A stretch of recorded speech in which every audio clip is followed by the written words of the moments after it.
Some basic concept of chemistry. आज उसमें मैं एनसीईआरटी के कुछ क्वेश्चन आपको करके दिखाऊंगा। एनसीईआरटी के इंपॉर्टेंट क्वेश्चन आज आपको इस वीडियो में 4 में करके दिखाऊंगा वन बाय वन। पहला क्वेश्चन देखें। पहला क्वेश्चन है calculate the amount of CO2 that would be produced when. कह रहा है CO2 की अमाउंट बताओ कितनी बनेगी। पहला केस है जब 1 मोल कार्बन को एयर में जलाया जाता है। दूसरा है जब 1 मोल कार्बन को एयर में जलाते हैं और ऑक्सीजन 16 ग्राम होती है। तीसरा केस है जब 2 मोल कार्बन को एयर में जलाते हैं और ऑक्सीजन 16 ग्राम होती है। तो पहले 1 मोल कार्बन है, एयर की कोई लिमिटेशन नहीं है। दूसरे केस में 1 मोल कार्बन है, एयर या ऑक्सीजन गैस O2 गैस आपकी 16 ग्राम है। थर्ड केस में कार्बन 1 की जगह 2 मोल है और ऑक्सीजन अभी भी 16 की 16 16 की 16 ग्राम ही है। ठीक, हमें हर केस में CO2 बतानी है। पहले हम सोचते हैं CO2 कैसे बनेगी। देखो बेटा, देखना जरा। देखो, कार्बन O2 से रिएक्शन करता है तो CO2 बनाता है। अगर आप मोल के हिसाब से देखें तो आप कहोगे कार्बन 1 मोल है, ऑक्सीजन भी 1 मोल है और CO2 भी 1 मोल है। यहां पे 1 मोल O2 लिख लो या 1 O2। अगर आप उसके हिसाब से देखें, वेट के हिसाब से या मास के हिसाब से, तो कार्बन का मतलब 12 ग्राम, 1 मोल का मतलब, O2 का मतलब 32 और CO2 का मतलब 12 और 32 मिलाकर 44 ग्राम। अब पहले केस पे आओ। 1 मोल ऑफ कार्बन है ना, एयर की कोई लिमिट नहीं है, जितनी भी ले लो। अगर कार्बन 1 मोल है तो 1 मोल कार्बन का मतलब 12 ग्राम कार्बन है, तो CO2 कितनी बनेगी 44 ग्राम। तो इसका पहले का आंसर हो गया 44 ग्राम ऑफ CO2। बताओ ऐसा क्यों हुआ। 1 मोल कार्बन का मतलब 12, अगर ये 12 है तो ये 44 है, तो इसका मतलब ये 12 है तो ये 44 बन जाएगी। अब सेकंड पार्ट पे चलो, इसको इरेज कर दो। 44 आंसर हो गया। अब कह रहा है 1 mole of carbon 16 gram of O2। देखो बेटा, कार्बन तो इस क्वेश्चन में उन्होंने 1 मोल ही लिया है, लेकिन O2 को कितना लिया है 16। तो कार्बन जब 12 है तो ऑक्सीजन को 32 होना चाहिए, लेकिन ऑक्सीजन यहां पे 16 है। तो जो चीज अमाउंट में कम है वो कहलाती है लिमिटिंग रीजेंट। तो ये हो गया यहां पे लिमिटिंग रीजेंट कौन, O2। तो सारी कैलकुलेशन लिमिटिंग रीजेंट से की जाती है। किससे की जाती है, लिमिटिंग रीजेंट से। तो इसका मतलब ये 12 का कोई रोल नहीं है, रोल इस 16 का है। अब सोचो, अगर ये 32 है तो ये 44 है। अब ये 32 का आधा 16 है, तो ये भी इसका आधा यानी 22 ग्राम बनेगी। दोबारा समझ लो कैसे किया मैंने, पूरा टालो। ये क्वेश्चन में 12 है और ये कितनी है 16। अब सोचो, अगर इस पर 12 रुपए हैं तो इस पर 32 होने चाहिए। अब इस पर तो 12 के 12 ही हैं, लेकिन इस पर कितने हैं 16, तो इस पर होने चाहिए थे 32 है, कितने 16। इसका मतलब ये अमाउंट कम है, 32 होनी चाहिए थी, 16 है, तो ये कहलाएगा लिमिटिंग रीजेंट। जो लिमिटिंग रीजेंट हो वो काम में आता है, बाकी को मिटा दो, ये बेकार हो गया डेटा। अब सोचो, ये 32 है तो ये 44 है। अब ये इसका आधा हुआ तो ये भी इसका आधा बनेगा, तो इसका मतलब कितना बनेगा 22 ग्राम। तो इसका आंसर हो गया 22 ग्राम CO2। सेकंड पार्ट का आंसर हो गया। अब कहोगे सर सेकंड का हो गया, थर्ड का बताइए। थर्ड पे आ जाओ बेटा। ये लिमिटिंग रीजेंट कॉन्सेप्ट चल रहा है।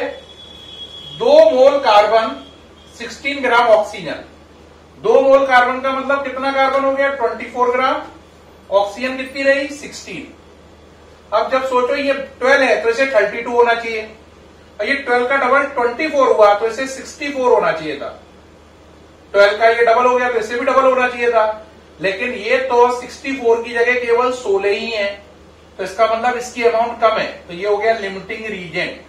अगर ये लिमिटिंग रीजेंट है तो ये डेटा बेकार हो गया, मिटाल दो। अब सोचो, ये 32 तो ये 44, ये आधा तो ये भी आधा, तो कितना बनेगा 22 ग्राम। तो आंसर हो गया 22 ग्राम CO2। तो इस तरीके से पहले पार्ट का आंसर 44 आया दूसरे का 22 आया और तीसरे का भी 22 आया। और जो हमने इसमें कॉन्सेप्ट सीखा वो सीखा लिमिटिंग रीजेंट कॉन्सेप्ट। क्या सीखा? Limiting reagent concept. Limiting reagent concept का मतलब होता है वो चीज जो कम पड़ती है उसे लिमिटिंग रीजेंट कहते हैं।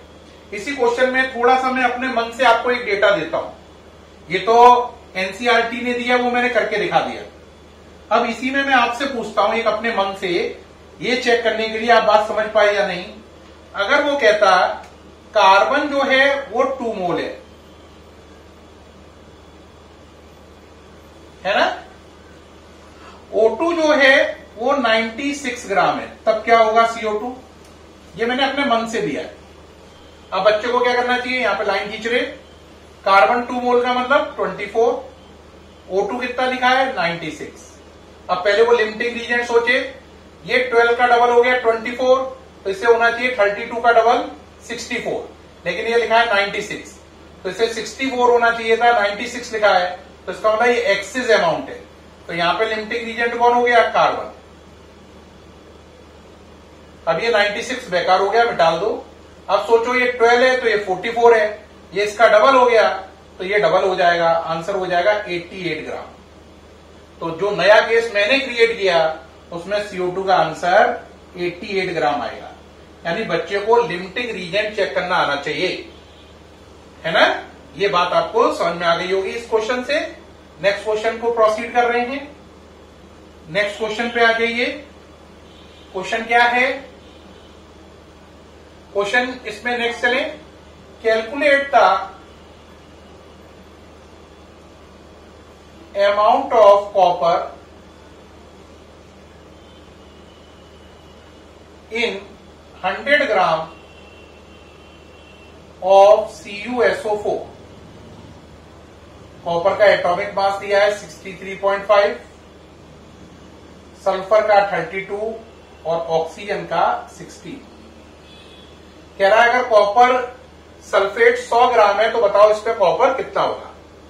बेहद सरल क्वेश्चन है, पहले इसका क्या निकाल लो, मॉलिक्यूलर मास। इस एनसीईआरटी क्वेश्चन में molecular mass of CuSO4, Cu की जगह 63.5, Cu की जगह 63.5, सल्फर की जगह 32, 4O की जगह 64। एडिशन करना उम्मीद है आता है, कर लीजिए जरा। 63.5, 32, 64.5 ये हो गया, 3 2 5 और 4 9, कोई कैरी नहीं है, 15 हो गया, 159.5। ओके रहा। अब इसका मॉलिक्यूलर मास कितना आ गया 159.5। अब यहां से क्या बनेगा, यहां से बनेगा अगर ये 159.5 है कौन, CuSO4, तो उसमें कॉपर कितना है देखो 63.5 है ना। तो अगर ये 159.5 है तो ये 63.5 है, और क्वेश्चन के अकॉर्डिंग ये कितना है 100 ग्राम, कौन, CuSO4। तो अगर ये 100 ग्राम है कौन, CuSO4, तो कॉपर कितना होगा x की वैल्यू निकालो, 100 इंटू 63.5 अपॉन 159.5।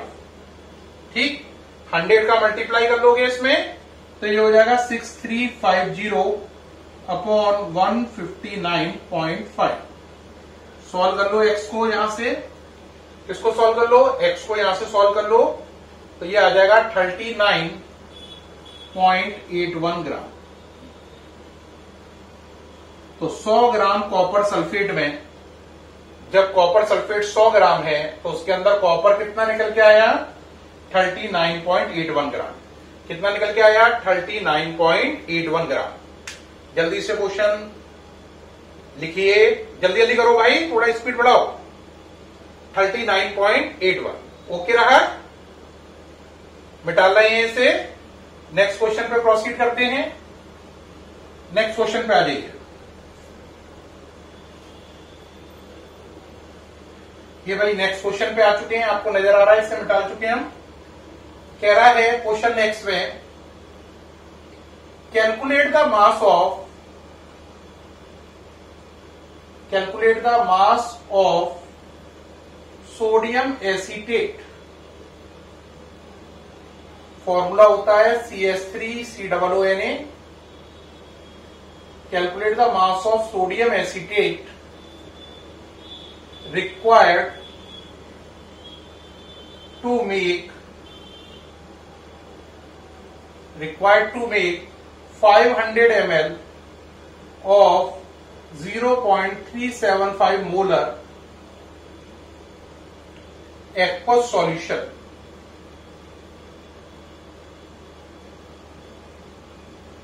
क्वेश्चन में गिवन है molar mass of sodium acetate. Molar mass of sodium acetate is equal to 82.0245 gram per mole. ये यूनिट दे रखी है।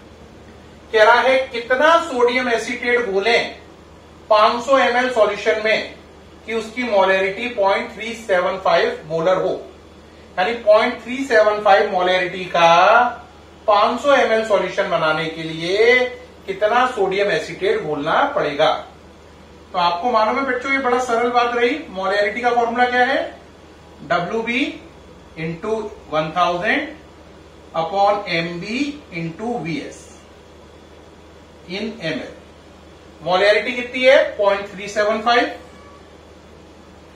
सोडियम एसीटेट का क्या निकालना है? मास, जिसे WB से लिखा गया है, यानी WB निकालना है। उसका मोलर मास सोडियम एसीटेट का 82.0245 है, उसे 82.0245 है। ये वॉल्यूम कितना है? 500 है, यहां पे 500 आ जाएगा। इससे कितनी बार गया? 2 बार। यहां से WB निकल आएगा 0.375 इंटू 82.0245 डिवाइड बाय 2। ठीक, यहां से आप WB को निकाल सकते हैं। एक बच्चा कहेगा थोड़ा सा और सॉल्व कर दीजिए सर। देखिए भाई, 0.375 82.0245 को 82 ही मान लो, अपॉन 2 से कितनी बार गया? 41। तो WB 0.375 इंटू 41 हो गया। इसमें तो अब कोई दिक्कत आ नहीं रही है, सॉल्व कर लीजिए, है ना? सॉल्व कर लीजिए भाई।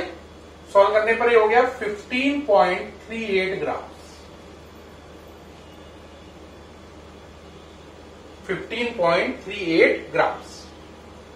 ठीक, तो प्यारे बच्चों, हमने सीखा कि अगर हम 15.38 gram sodium 15.38 gram sodium acetate को अगर घोल दें तो 0.375 मोलर सॉल्यूशन 500 ml बन जाएगा। ठीक है, ये पूरा हो गया है, सामने से हटा हुआ हूं। उम्मीद है बड़ा आसान था, आपको हाल समझ में आ गया होगा।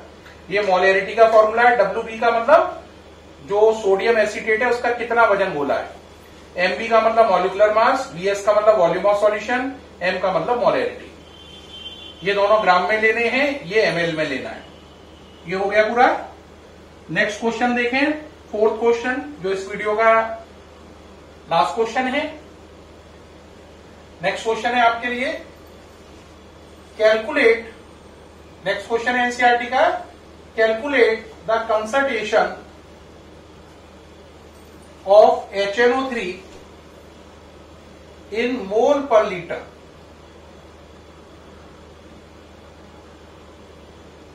In mole per liter, if the density of solution,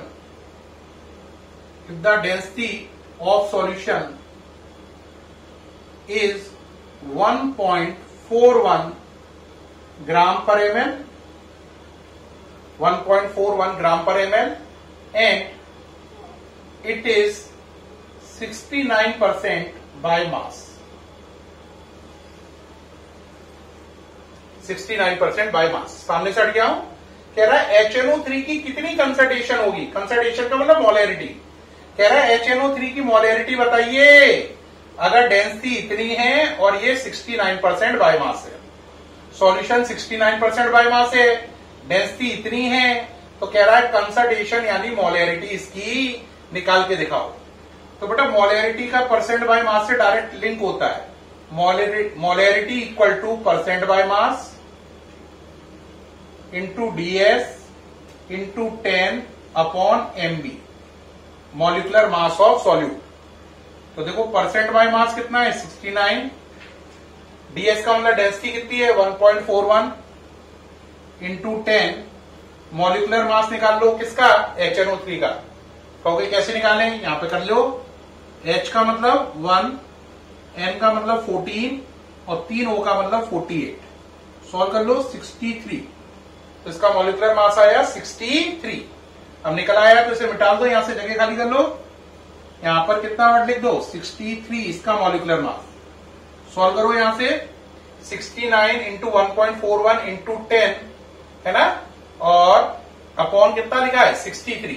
solve करिए, मोलैरिटी आ जाएगी 15.44।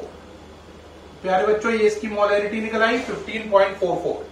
सामने से हट गया हूं, जल्दी से नोट करें, ये इसकी मोलैरिटी आ गई 15.44। ओके रहा, क्लियर नोट जल्दी से। अब प्यारे बच्चों ये उम्मीद है ये चारों न्यूमेरिकल आपको बहुत अच्छे से समझ में आ गए हैं, है ना। अब इन चारों न्यूमेरिकल के बाद मुझे उम्मीद है कि आपको कोई डाउट नहीं बचा होगा। फिर मुलाकात होगी आपसे नेक्स्ट वीडियो में नए क्वेश्चन के साथ। Thank you.